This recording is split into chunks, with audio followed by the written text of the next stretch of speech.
সোজা আসলাম, হ্যাঁ, আস্তে আস্তে কি করে যে অ্যাক্সিডেন্টটা হলো আমরা বুঝতে পারিনি একদম। কিসের সাথে কিসের আমরা হয়েছে? পড়ে গেলাম। কিসের সঙ্গে ওটা দেখতেও না। আপনারা কিসে আসছিলেন?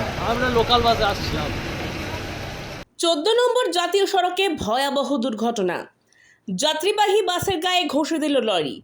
যে ঘটনায় আহত হয়েছেন 6 থেকে 7 জন যাত্রী, যাদের উদ্ধার করে সিউড়ি সুপার স্পেশালিটি হাসপাতালে আনা হয় এবং সেখানেই চিকিৎসা চলছে। ঘটনা সম্পর্কে জানা যাচ্ছে, আজ মঙ্গলবার রামপুরহাট থেকে একটি বেসরকারি বাস সিউড়ির দিকে আসছিল।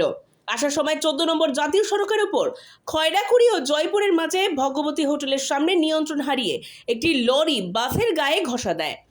নিয়ন্ত্রণ হারিয়ে বাসের সঙ্গে লরির ধাক্কায় বাসের 6 থেকে 7 জন যাত্রী আহত হন। যখন আমি আসি একটা বাস রামপুর দিক থেকে আসছিল সিউড়ি আসার লেগে, একটা বড় বড় লরি এরকমভাবে যায় যে পুরো ঘুমিয়ে গিয়েছিল, বাসটাকে পুরো ডান দিকে চেপে গেল। বাসের কোনো রাস্তা ছিল না। তারপরে বাসের ড্রাইভারটা প্রচণ্ড ভালোভাবে অনেক সুন্দর বাঁচাবার চেষ্টা করলো, কিন্তু সামনে একটা গাছ চলে এলো বলে বাসের ড্রাইভার আর বাঁচাইতে পারলো না।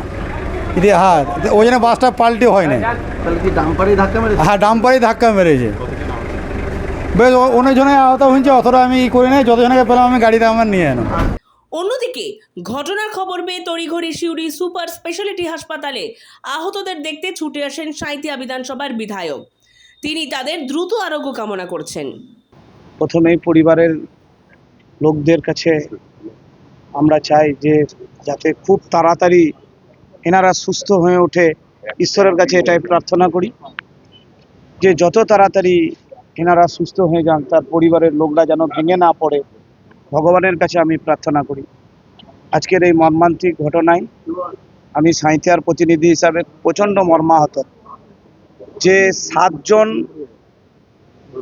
আহত আর একজন প্রচণ্ড পরিমাণে হেড ইনজুরি রয়েছে।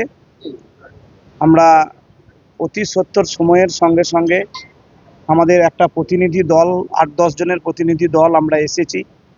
আমরা সুপারের সাথে কথা বলেছি এবং ডাক্তারবাবুরা আশ্বাস দিয়েছে 24 ঘন্টা। আমি নিজেও ফোন নাম্বার দিয়েছি